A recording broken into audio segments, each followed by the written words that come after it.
رب اشرح لي صدري ويسر لي أمري واحلل عقدة من لساني يفقه قولي ربنا زدنا علما اللهم فقهنا في الدين اللهم إنا نسألك علما نافعا ورزقا طيبا وعملا متقبلا آمین ثم آمین یا رب العالمین۔ کل ہم نے رمضان، شہر رمضان میں سے دیکھا رمضان کی فرضیت اور اس کی فضیلت کے اوپر کچھ احادیث، اور آج ایک اور خوبصورت ایسپیکٹ رمضان کا جو رمضان میں ہی نصیب ہوتا ہے، اور وہ ہے سحور اور افطار۔ ٹھیک ہے، تو رمضان شہر السحور والافطار، کتنی خوشی اور ایکسائٹمنٹ کا ٹائم ہوتا ہے نا، الحمدللہ۔ روزہ نفس کو اللہ کی اطاعت کا پابند بناتا ہے۔ بندہ اللہ کے حکم سے ایک خاص وقت تک کھانا پینا چھوڑ دیتا ہے، اور ایک مخصوص وقت میں یعنی سحری کے وقت خواہ اس کا دل نہ بھی چاہ رہا ہو تو اللہ کی خوشنودی کے لیے وہ کھاتا ہے۔ یہ بھی کتنی پیاری بات ہے نا، نہ اس وقت اٹھنے کو جی چاہتا ہے، پھر اس وقت طبیعت عجیب سی ہوتی ہے، نہ کھایا جا رہا ہوتا ہے نہ پیا جا رہا ہوتا ہے، اور پھر ہم نفس کو کس چیز پر آمادہ کرتے ہیں؟ کتنی زبردست ٹریننگ ہے نا، کہ دل نہیں چاہ رہا، نفس نہیں مان رہا، لیکن اس کے اپوزٹ جا کے، اس کے خلاف جا کے اللہ کی رضا کے راستے کو اپنانا۔ اور دل نہیں چاہ رہا اٹھنے کو، پھر بھی اٹھتے ہیں، دل نہیں چاہ رہا کھانے کو، پھر بھی کھاتے ہیں۔ بعض اوقات سحری کھانے میں ناپسندیدگی کا اظہار کیا جاتا ہے، بعض لوگ سحری کرتے ہی نہیں اور بعض وقت سے پہلے ہی کھا لیتے ہیں، جبکہ تاخیر سے کھانا اخلاق نبوت میں سے ہے۔ تو یہ بھی کریکشن اس کی ہونی چاہیے، کیونکہ اتنی محنت کر ہی رہے ہیں تو پھر زیادہ سے زیادہ پوائنٹس ہمیں کمانے چاہیے نا۔ آپ صلی اللہ علیہ وآلہ وسلم نے فرمایا تین کام اخلاق نبوت میں سے ہیں: افطاری میں جلدی کرنا، سحری میں تاخیر کرنا، اور نماز میں دائیں ہاتھ کو بائیں ہاتھ پر رکھنا۔ تو یہ انبیاء کے اخلاق میں سے ہے، تو اس کو چھوٹا نہیں سمجھنا چاہیے۔ تو بعض دفعہ ہم لوگ افطار میں بھی آخری ٹائم تک کچن میں ہی لگے رہتے ہیں، اچھا میں یہ کر لوں، اچھا میں یہ کر لوں، بعض دفعہ 5 5 منٹ 10 10 منٹ اوپر چلے جاتے ہیں اور ہم اس کو ڈیلے کرتے ہیں۔ تو افطار میں بھی ڈیلے نہیں کرنا چاہیے، جب وقت ہو گیا تو اس وقت افطار کر لیں۔ اور اسی طریقے سے سحری میں تاخیر کرنا، اس کو جلدی کھا کے سو نہیں جانا چاہیے یا بالکل ہی سحری کے لیے نہ اٹھیں۔ ویسے ماشاءاللہ ہم خواتین خوش قسمت ہیں، کیونکہ ہمیں صرف اپنی ذمہ داری نہیں ہے نا، پورے گھر کی ہے، تو پھر ہم تو اس سے چھٹکارا نہیں پا سکتے کہ ہم سو گئے، ہم نے نہیں سحری کرنی، ہمیں اٹھنا ہے، خود بھی کرنی ہے اور باقی گھر والوں کو بھی کروانی ہے۔ آپ صلی اللہ علیہ وآلہ وسلم نے فرمایا سحری کھاؤ کیونکہ سحری کھانے میں برکت ہے۔ اور حضرت ارباز بن ساریہ رضی اللہ عنہ کہتے ہیں کہ مجھے رسول اللہ صلی اللہ علیہ وآلہ وسلم نے رمضان میں سحری کے لیے بلایا اور فرمایا آؤ مبارک کھانا کھا لو۔ تو ہم کتنی برکتیں تلاش کرتے رہتے ہیں نا کہ ہمیں برکت مل جائے، اور برکت کے وظیفے بھی ڈھونڈتے رہتے ہیں۔ تو جن چیزوں کو قرآن نے خود بابرکت کہا اور جن چیزوں کو حدیث نے بابرکت کہا تو ہم ان برکتوں کو چھوڑ دیتے ہیں۔ تو یہاں پہ آپ دیکھیں کہ سحری کے کھانے کو بابرکت کھانا کیوں کہا گیا ہے؟ کیونکہ یوزولی ہم جب ناشتہ کرتے ہیں تو اس کے بعد کیا ہوتا ہے کہ ہمیں کتنی جلدی بھوک لگنے لگتی ہے، چائے کی طلب ہونے لگتی ہے، سر میں درد ہونے لگتا ہے، لیکن سبحان اللہ اتنی ارلی سحری کرتے ہیں اور اس وقت زیادہ کھایا بھی نہیں جاتا، لیکن وہ کس طریقے سے شام تک ہمیں کفایت کرتی ہے۔ تو یہ اللہ تعالیٰ نے اس وقت کے کھانے میں برکت رکھی ہے اور اس کا ایک اپنا اثر ہے۔ تو اس وقت یہ نہیں سوچنا چاہیے اتنا سا کھانے سے کیا ہو جائے گا، اس سے بہتر ہے میں نہ کھاؤں، تھوڑی اور نیند پوری کر لوں۔ نہیں، وہ جو اتنا سا کھانا ہے نا اس میں اللہ نے برکت رکھی ہے، تو بس اتنا ہی سمجھ لیں تو ہمیں اس کا فائدہ ہو جائے گا۔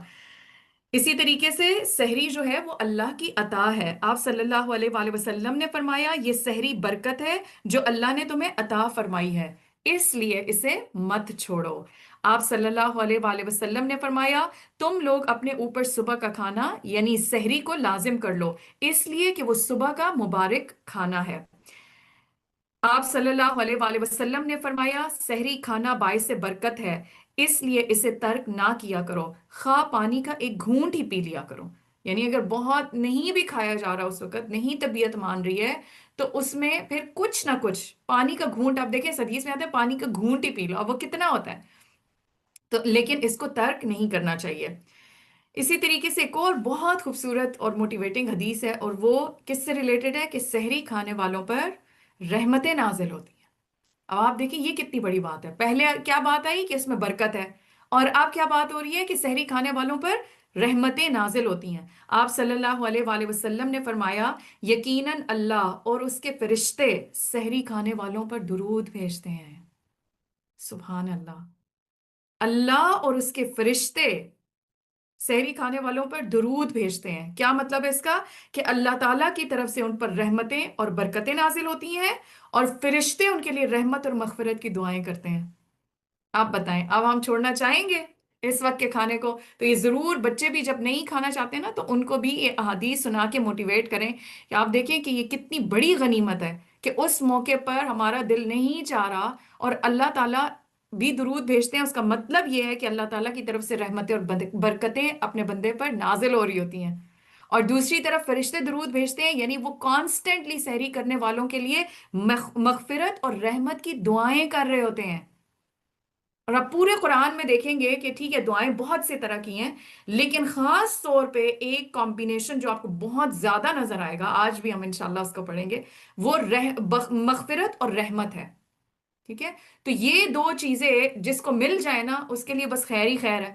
اور جس کے لیے فرشتے یہ دعا مانگنا شروع ہو جائیں، آپ سوچیں اس کے لیے کتنی بھلائیاں جمع ہو سکتی ہیں.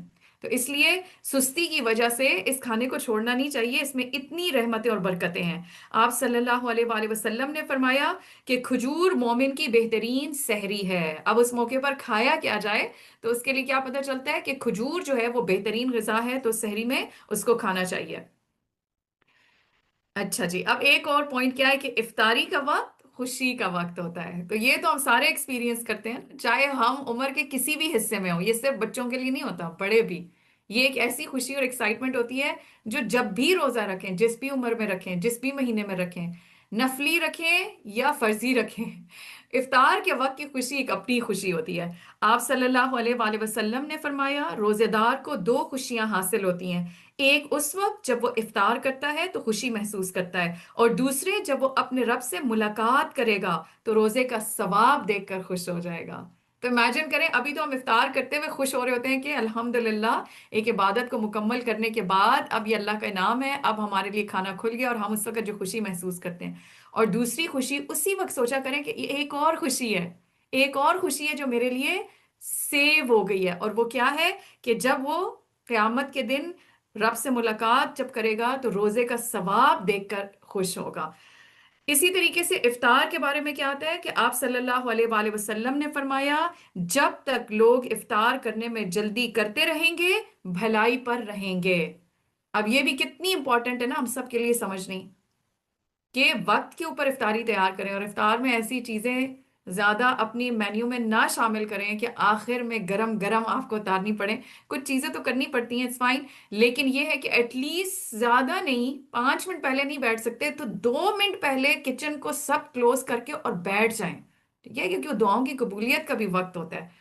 تو یہاں پر آپ صلی اللہ علیہ وسلم نے کیا فرمایا؟ جب تک لوگ افطار کرنے میں جلدی کرتے رہیں گے بھلائی پر رہیں گے.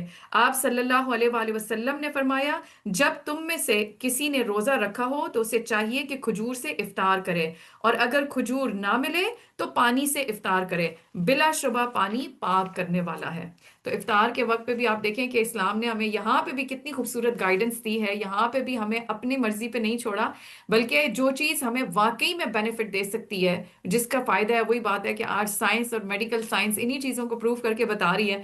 ہمیں تو کب سے پتہ چل گیا کہ جب آپ صلی اللہ علیہ وآلہ وسلم نے یہ تعلیمات دی کہ انسان کے لیے، اس کے جسم کے لیے، یا اس سارے دن کی فاسٹنگ کے بعد جو پہلی خوراک وہ منہ میں ڈالے تو وہ کون سی چیز ہو سکتی ہے جو اسے نقصان نہ دے بلکہ اس کو فائدہ دے. تو یہ بھی ہمیں آپ صلی اللہ علیہ وآلہ وسلم نے بتا دیا. افطاری کرنے والوں کا اجر، کروانے والوں کا. اوکے، ایک ہے اپنی افطاری کرنا اور ایک ہے کسی کو کروانا. آپ صلی اللہ علیہ وآلہ وسلم نے فرمایا جس نے روزہ دار کو روزہ افطار کرایا اسے بھی اتنا ہی اجر ملے گا جتنا روزے دار کے لیے ہوگا، اور روزے دار کے اس اجر سے کم کوئی چیز نہیں ہوگی. اگین یہ کتنی بڑی خوشخبری ہے کہ جب ہم چاہتے ہیں کہ ہمارے جتنا اجر جو ہمارے اپنے روزے کا تھا ہمیں مزید ملتے چلے جائیں تو لوگوں کو افطار کرائیں، تو پھر وہ اجر، اس اجر میں ہم بھی شامل ہو سکتے ہیں. تو اس کے لیے ضروری نہیں ہوتی ہے کہ بڑی بڑی افطار پارٹیز ہی ہوں، بلکہ اگر جیسے کچھ لوگوں کی ماشاءاللہ عادت ہوتی ہے وہ شروع میں ہی کھجور کے باکسز لوگوں کو بھجوا دیتے ہیں، تو افطار تو کھجور سے بھی ہو سکتی ہے نا. اور اسی طریقے سے ہم بنا کے لوگوں کے گھر ڈفرینٹ دنوں میں ڈفرینٹ لوگوں کے لیے بھیج بھی سکتے ہیں. لیکن اس طرح کی افطار پارٹیز میں انسان کو نہیں پڑھنا چاہیے کہ اپنی ہی عبادت سے غافل ہو جائیں، اپنے قرآن سے غافل ہو جائیں، اپنی نمازوں سے غافل ہو جائیں، اور ہم اس اجر کو کماتے کماتے اپنے فرائض سے ہاتھ دھو بیٹھیں. تو اس معاملے میں بھی اعتدال ضروری ہے. تو کرنے کے کام کیا ہیں کہ سحری اور افطاری کا اہتمام اعتدال کے ساتھ کریں، کیونکہ یہ شہر و تام نہیں بلکہ شہر و سیام ہے. کتنی امپورٹنٹ بات ہے نا. یہ کھانے پینے کا مہینہ نہیں ہے، کھانے پینے سے رکنے کا مہینہ ہے، لیکن ہماری ساری ایکسائٹمنٹ زیادہ سے زیادہ اور ڈفرینٹ مینیوز کے لیے ہی ہوتی ہے. اور پھر ساتھ ہی کیا کہ بہت مرغن غذاؤں اور پیٹ بھر کر کھانے سے پرہیز کریں تاکہ جسم میں سستی پیدا نہ ہو. تو یہ بھی ایک امپورٹنٹ پوائنٹ ہے کہ ہم خاص طور پہ احتیاط کریں کہ ہم اپنے مینیو میں کیا چیزیں شامل کر رہے ہیں. اور پھر اس کے بعد افطار کی دعائیں تو انشاءاللہ تعالیٰ یہ بھی آپ کے ساتھ شیئر کر دی جائے گی. ذهب الظمأ وابتلت العروق وثبت الاجر انشاءاللہ، کہ پیاس ختم ہو گئی، رگیں تر ہو گئیں اور روزے کا ثواب انشاءاللہ پکا ہو گیا. تو انشاءاللہ رمضان آئے گا تو سحر اور افطار کے ٹائم پہ ان ساری خوشخبریوں کو یاد رکھنا ہے. اسپیشلی جو مجھے بہت پیاری لگتی ہے نا، وہ یہی ہے کہ سحری کھانے والوں کے لیے اس وقت موڈ بھی اتنا اچھا نہیں ہوتا اور انسان کا دل چاہتا ہے اچھا میں تھوڑی سی اور تہجد پڑھ لیتا. ادھر سے وہ ٹائم جا رہا، افطار سحری کا ٹائم نکل رہا ہوتا ہے، ادھر سے آپ کہتے ہیں دعاؤں کی قبولیت کا ٹائم ہے، دل چاہتا ہے دعائیں کریں، عجیب سی کشمکش ہو رہی ہوتی ہے. لیکن اس موقع پر اگر ہم یہی سوچ لیں کہ اس وقت میں سحری بناتے ہوئے اور سحری کھاتے ہوئے میں اپنا کام کر رہی ہوں اور میرے لیے رحمتیں اور برکتیں اللہ نازل کر رہے ہیں اور میرے لیے رحمتوں اور بخشش کی دعائیں فرشتے کر رہے ہیں، کتنی بڑی سعادت ہے. تو ہم نے اس سے محروم خود کو نہیں کرنا.